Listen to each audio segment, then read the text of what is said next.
नमस्कार मित्रों, मैं साधना स्वागत करती हूं आपका आपके YouTube channel easy Hindi for you पर। आप इस वीडियो को अंत तक ज़रूर देखें। इस वीडियो में हम आपको CTET के पेपर फर्स्ट और पेपर सेकंड के सिलेबस और पैटर्न की पूरी जानकारी देंगे। CTET परीक्षा में शामिल होने वाले उम्मीदवारों के लिए सिलेबस की जानकारी होना बहुत ज़रूरी है। सिलेबस के अनुसार परीक्षा की तैयारी करने वाले उम्मीदवार परीक्षा में अच्छे अंक प्राप्त कर सकते हैं। क्लास 1 से लेकर 5th तक पढ़ाने की इच्छा रखने वाले व्यक्तियों को पेपर फर्स्ट देना होता है। क्लास 6 से 8th तक की पढ़ाने की इच्छा रखने वाले व्यक्तियों को पेपर सेकंड देना होता है। दोनों ही पेपर 2.5 घंटे के होते हैं। अगर कोई दोनों पेपर्स देना चाहे तो दोनों भी दे सकता है, क्योंकि दोनों का टाइम अलग अलग होता है। पेपर फर्स्ट का टाइमिंग है 9:30 से 12 o'clock तक, यानी कि 9:30 से 12 बजे तक। पेपर सेकंड का टाइमिंग है 2 o'clock से 4:30 तक, यानी 2 बजे से 4:30 बजे तक।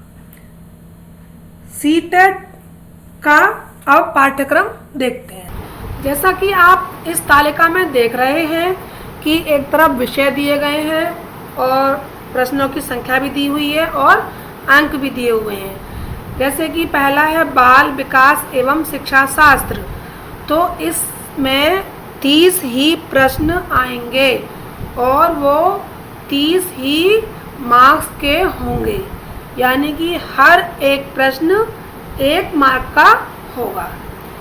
सेकंड में लिखा है, देखो आपने देखें भाषा 1, तो इसमें भी भाषा से रिलेटेड 30 प्रश्न होंगे और वो 30 मार्क्स के ही होंगे। भाषा 2 में भी सेम है, 30 प्रश्न होंगे और 30 ही मार्क्स के होंगे। और नेक्स्ट है गणित। गणित में 30 प्रश्न होंगे और 30 ही मार्क्स के होंगे। और नेक्स्ट है पर्यावरण अध्ययन, यानी कि EVS। EVS में भी 30 ही प्रश्न होंगे और 30 अंक के होंगे। तो यानी आपने ये देखा कि हर एक प्रश्न 1 मार्क्स का होगा। तो इस तरह से आपके टोटल प्रश्न हो गए 150, 150 प्रश्न और 150 ही अंक, यानी कि 150 अंक, और उतना ही मिनट, यानी कि कुल समय है 150 मिनट, यानी 2.5 घंटे। तो हर एक प्रश्न को 1 मिनट देना है और आपको 1 अंक मिल जाएगा। सेकंड जो पेपर है 6 to 8 वालों का, उसमें ये तालिका आप देखिए। इसमें बाल विकास एवं शिक्षा शास्त्र 30 मार्क्स का 30 ही प्रश्न होंगे। सेकंड भाषा होगी, वो प्रश्नों की संख्या उसमें भी 30 ही आएगी और 30 ही अंक की होंगी। भाषा 2, यानी कि दोनों भाषाएं आती हैं, अंग्रेजी भाषा और हिंदी भाषा, उसमें भी दूसरी भाषा के भी 30 प्रश्न होंगे और 30 ही अंक के होंगे। फोर्थ, इसमें 6 to 8 पढ़ाने की वजह से कैटेगरी हो जाती है। जो साइंस साइड के टीचर्स हैं तो वो गणित और विज्ञान के प्रश्न करेंगे, और जो आर्ट साइड के टीचर हैं वो सामाजिक अध्ययन वाले प्रश्न करेंगे। तो इसमें 60 प्रश्न होंगे, दोनों के, गणित और विज्ञान वालों के लिए भी 60 होंगे और सामाजिक अध्ययन वालों के भी 60 प्रश्न होंगे और 60 ही अंक होंगे। इस तरह से इसमें भी कुल समय हो जाएगा 150 मिनट, यानी कि 2.5 घंटे, और 150 प्रश्न होंगे और 150 अंक के ही होंगे। इसमें भी एक प्रश्न के लिए 1 अंक होगा और 1 मिनट होगा।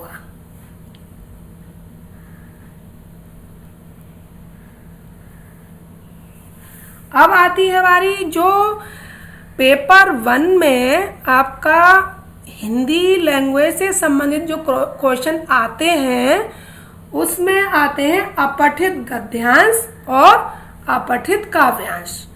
तो इनमें 4 आपको ऑप्शन होंगे, उसमें से सही टिक लगाना होता है।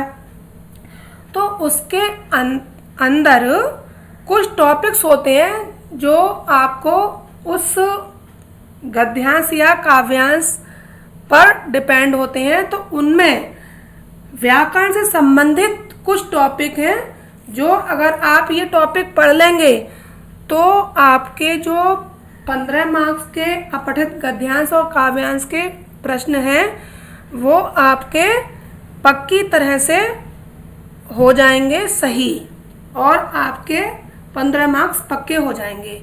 जैसे कि अपठित गद्यांश और काव्यांश में वो प्रश्न, उसमें से काव्यांश या गद्यांश में से आए हुए शब्दों का तत्सम शब्द पूछ सकते हैं। तो पहली बात होगी तत्सम शब्द आपको याद रखने हैं, और दूसरी बात है तद्भव शब्द, किसी में वो तत्सम शब्द का तद्भव शब्द पूछ सकते हैं। तीसरा ऋण शब्द, जो ऋण शब्द होते हैं जो पहले से चले आ रहे हैं वो भी पूछ सकते हैं कि ये शब्द कैसा है, ऋण है, यौगिक है या योग ऋण है। चौथा यौगिक शब्द, तो यौगिक शब्द के बारे में ही पूछ सकते हैं कि ये कैसा शब्द है, यौगिक है, योग ऋण है या ऋण है। पांचवा योग ऋण शब्द। तो ये है कि आप इन सब की तैयारी करके जाएंगे तो आपके प्रश्न सही हो जाएंगे। छठा है विलोम शब्द। विलोम शब्द पूछते हैं, पैराग्राफ में आए हुए किसी शब्द का विलोम शब्द पूछ लेंगे कि इसका विलोम शब्द बताइए। सातवां है पर्यायवाची शब्द, किसी शब्द को लेके कह देंगे तो पर्यायवाची शब्द बताओ। आठवां है समानार्थी शब्द, कि किसी शब्द का बोल देंगे समानार्थी शब्द बताओ जो समान अर्थ रखता हो। नौवां वाक्यांश के लिए एक शब्द, यानी कि कुछ शब्द दे देंगे और उनमें से कहेंगे कि इसके लिए एक शब्द बताइए। 10वां है शब्दों का अर्थ, कोई पर्टिकुलर शब्द दे देंगे कि इसका अर्थ बताइए। 11वां है गद्यांश या काव्यांश का शीर्षक, उपयुक्त शीर्षक क्या होगा वो पूछेंगे। 12वां है मुहावरे, मुहावरे का मतलब कोई मुहावरा दे देंगे उस पैराग्राफ से रिलेटेड और उसका आपको अर्थ बताना होगा। 13वां है उपसर्ग, कोई शब्द दे देंगे तो उसमें से लगने वाला उपसर्ग पूछ लेंगे। 14वां है प्रत्यय, इसमें भी कोई शब्द दे देंगे और 4 ऑप्शन दे देंगे कि इसमें कौन सा प्रत्यय लगा है। 15वां है संधि, संधि में भी कोई शब्द दे देंगे, या तो उसका संधि विग्रह करवाएंगे या फिर संधि का नाम लिखना होगा। 16वां है समास, इसमें भी शब्द दे देंगे और समास का नाम पूछेंगे या समास विग्रह करवाएंगे। 17वां विकारी शब्द, विकारी शब्द में आपके संज्ञा, सर्वनाम, विशेषण और क्रिया आते हैं। 18वां है अविकारी शब्द, तो ये भी पूछ लेंगे अविकारी शब्द की ये क्रिया विशेषण कौन सा है, समुच्चय बोधक कौन सा है आदि। अब आपने देखा कि आपने हिंदी सब्जेक्ट से संबंधित जो आपके अपठित गद्यांश और काव्यांश आएंगे उसमें इस तरह के क्वेश्चन पूछ सकते हैं। 15 मार्क्स के पेडागोजी और लैंग्वेज डेवलपमेंट के प्रश्न पूछे जाएंगे। अगर आपने इस सिलेबस के अनुसार तैयारी कर ली तो आपके लैंग्वेज 1 के 30 मार्क्स पक्के हैं। आगे हम एक स्पेशल सीरीज बनाने जा रहे हैं जिसमें हम सारे टॉपिक्स गहराई से कवर करेंगे और इसको देखने के बाद आपके एग्ज़ाम में कोई भी क्वेश्चन गलत नहीं होगा। तो चैनल से जुड़े रहिए। अगर आपको मेरी वीडियो पसंद आई हो तो लाइक ज़रूर करें। हम आगे भी चैनल पर ज्ञानवर्धक वीडियो डालते रहेंगे। आपको ये वीडियो कैसा लगा कमेंट करके ज़रूर बताएं। चैनल को सब्सक्राइब करना ना भूलें। बेल आइकन भी दबा दें ताकि आपको नोटिफिकेशन मिलती रहे। कोई सवाल है तो कमेंट बॉक्स में लिखें, मैं हर सवाल का जवाब देने का प्रयास करूंगी। तो मिलते हैं नेक्स्ट वीडियो में, तब तक के लिए गुड बाय, टेक केयर।